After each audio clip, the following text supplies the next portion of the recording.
আমার মন খারাপ থাকলে আমি বেশি বেশি রান্না করি, আর রান্না করলে আমার মনটা অনেক ভালো হয়ে যায়।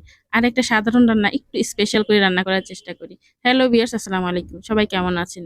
আশা করি সবাই ভালো আছেন। আমিও আলহামদুলিল্লাহ আপনাদের দোয়ায় অনেক ভালো আছি। আজকে আপনাদের সাথে খুব মজার একটা রেসিপি শেয়ার করতে যাচ্ছি। অবশ্যই সবাই শুরু থেকে শেষ পর্যন্ত ভিডিওটার সাথেই থাকবেন। আমি প্রথমে একটা পেস্ট তৈরি করে নিব। আর পেস্ট তৈরি করতে যা যা লাগতেছে, এখানে আমি বড় সাইজে ২টা পেঁয়াজ এভাবে কেটে নিয়েছি, ২টা টমেটো নিয়েছি, একটা টমেটো বড় আর একটা টমেটো ছোট, আর এখানে ৩-৪ টুকরার মতো আদা নিয়েছি, কিছু কাঁচামরিচ নিয়েছি, রসুন নিয়েছি, আর আস্ত জিরা আর আস্ত ধনিয়া নিয়েছি। এগুলো সবই এখন একটা ব্লেন্ডার মেশিনে দিয়ে এই যে আমি অলরেডি কিন্তু ব্লেন্ড করেও নিয়েছি। আর এই পেস্টটা দিয়ে দারুণ একটা ফ্লেভার বের হয়েছে। যাই হোক, এখানে একটা প্যান বসিয়ে দিলাম অলরেডি, এখানে সাদা তেল দিয়ে দিলাম, এখানে আমি দিয়ে দিলাম কিছু পরিমাণ সয়াবিন তেল, আর কিছু পরিমাণ দিয়ে নিব সরিষা তেল। সরিষা তেল দেওয়ার কারণটা হলো সরিষা তেল দিয়ে খুব সুন্দর একটা স্মেল বের হয়। তেলের মধ্যে আমি গোটা গরম মশলা দিয়ে দিয়েছি, আর এখন দিয়ে দিব পেঁয়াজ, হাফ কাপের মতো পেঁয়াজ দিয়ে দিয়েছি। পেঁয়াজের কালারটা একটু চেঞ্জ হওয়ার পরে এখানে আমি সেই ব্লেন্ডার করে রাখা পেস্টটা দিয়ে দিলাম, দিয়ে এখানে হাফ চামচের মতো শুকনো মরিচের গুঁড়া দিয়ে দিলাম, ১ চামচ হলুদের গুঁড়া দিয়ে দিলাম।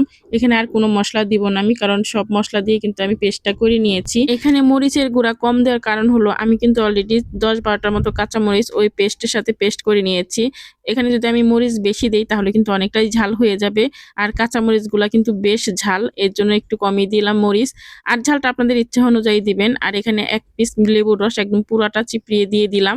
এতে কি হয় যে পোল্ট্রি মুরগির যে একটা বাজে গন্ধ আছে, এই লেবুর রসটা দিলে কিন্তু সেই গন্ধটা তেমন একটা আসে না। আমি কিন্তু এখানে মশলার ব্যালেন্সের জন্য একটু চিনি দিয়ে দিলাম, যেহেতু এখানে টমেটো দেওয়া হয়েছে, তারপর লেবুর রস দেওয়া হয়েছে, এজন্য একটু সামান্য একটু চিনি দিয়ে দিলাম। তারপরে এই যে আলু আর মুরগির মাংস একসাথে দিয়ে একটু কষিয়ে নিচ্ছি। আর আমি যে মশলাটা বানিয়েছি না, এই মশলা দিয়ে আপনারা পোল্ট্রি মুরগি রান্না করে খাবেন।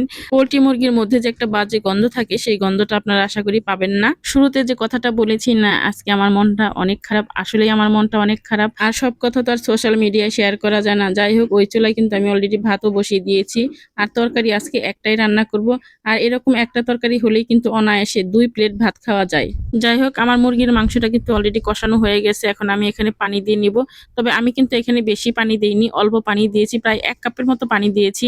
যেহেতু আমি ঝোলটা ঘন রাখবো, গাঢ় রাখবো, এজন্য কিন্তু আমি পানিটা কমিয়ে দিয়েছি।